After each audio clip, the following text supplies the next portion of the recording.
non maître El Hadj Diouf lam ko wax sax néew ko sax El Hadj Diouf daa tëdd moom dana ko lam la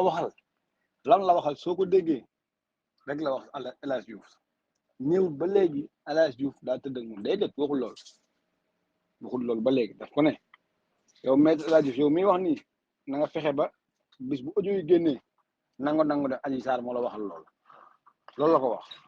mais déggoo beneen mu ne ko tëdd naa moom wala mu ne diw tëdd naa waxul loolu ba léegi amul kenn ku mën a taxaw ne moom moo wax loolu beneen liste ba 16 personnes da nga sax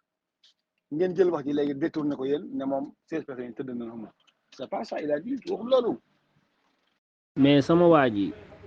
Cheikh Bara Ndiaye fekkee ay audio yi gën na rek wax musiba kenn mënul wax li ma Cheikh Bara Ndiaye waxoon ci kaw Sonko kenn mënu ko waxaat kenn mun amul xel muuse bo ñi fekk woon action bi sax mënuy xas Ousmane Sonko ba yegg foofu Sénégal ay faits divers la quoi loolu rek moom jaaxal man ci Sénégal ay faits divers kese yoo xam kenn xamul lu mu doon nit ñeeme na fi léegi summeeku ba ni set taxaw ci naaj bi ne mu ne ay garam boobu laa sol xool leen maag samay garam boobu fekk solul sax tubee njët la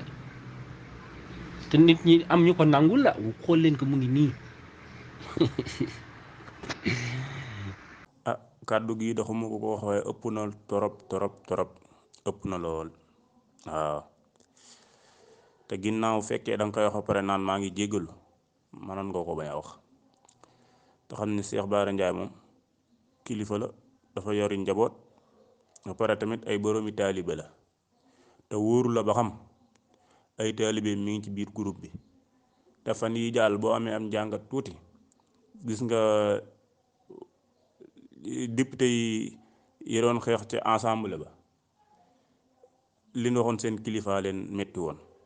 yow nag nga ñëw ba ci groupe boo xam ne ku ne ci bokk nga fi wax ay kilifay jàmbur di fi wax yoo xam ni teggunuwul nit ku ne nag bu amee respect moo koy may boppam maa ngi jéggalu bu baax nag ci kàddu yi waaw nit da ngay am respect ak ku mën a doon waaw même boo leen doonee ay moroom nga xam foo koy waxee waaw lii nag moom du respect ci Cheikh Bara du respect ci fi nga koy waxee